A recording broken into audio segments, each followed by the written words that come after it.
everybody, it's Alex with the Jack-O-Files here for another edition of Monday Mingle. Peace and quiet.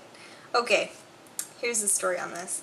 This is my 11th 11 time recording this Monday Mingle. I feel like I have been at it for an hour. Actually, it's been over an hour. Oh my gosh. It all started so cute and sweet. Ariana just got up from her nap and we were going to do a little Monday Mingle together, and she was so cuddly and just talking, babbling with me. And then it was too dark. Yeah, I wasn't getting enough light. So then we moved over to the bed from the floor to get some more light. And it was all over, because when that kid gets on the bed, it's like shoom, shoom, shoom, shoom, all over the place. We have a king-size bed, so she's got a lot of room to run. And then I was trying to just keep her calm and get it done, but then she started crying, and then Jessica came in here and he was trying to help, and he wasn't doing a very good job of it. I love you, babe, but you were not helping very much. So then finally I was like, just take her out. So then he took her out, but then she came back in because he didn't shut the door.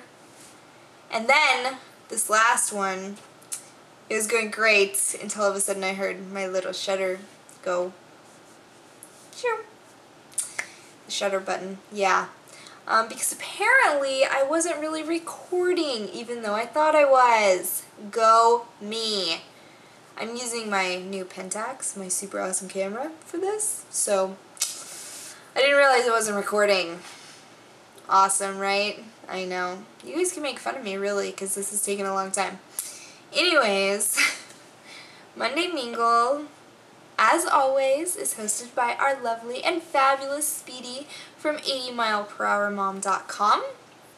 I do have her button just above my video, so you can go check out other minglers and link yourself here. So, all that being said, let's get into the questions.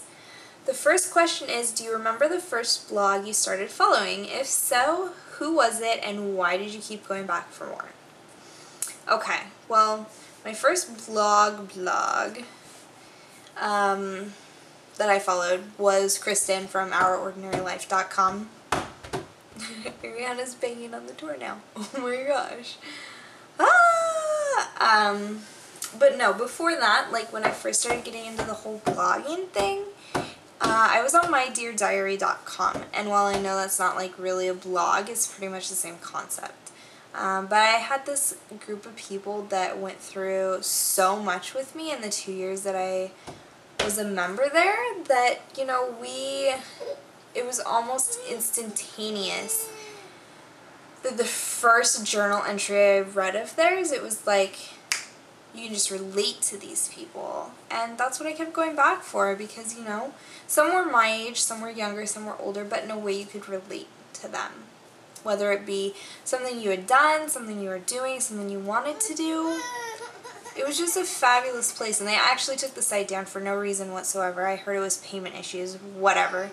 No notice, and I lost 2.5 years of entries, just like that, gone. I learned my lesson though.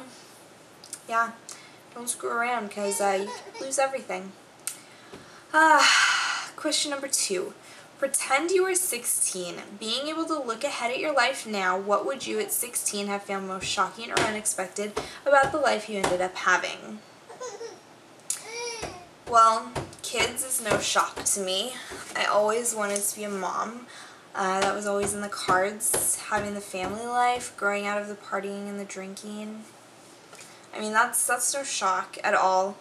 I guess the fact that I am still doing a 9-to-5 job, still having to do the same thing over and over again every day, nothing changing, having the same routine. I mean, my job pays the bills, it's great and everything, but that is not what I wanted in my life. And I don't know, I didn't go back to school and get a degree that I wanted, but I don't know, I got a pretty fair trade-off.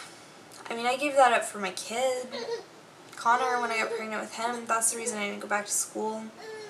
I could have, I should have, but you know, that was just a choice that I made, and that's cool. I'm okay with that, because I am looking into going back to school now.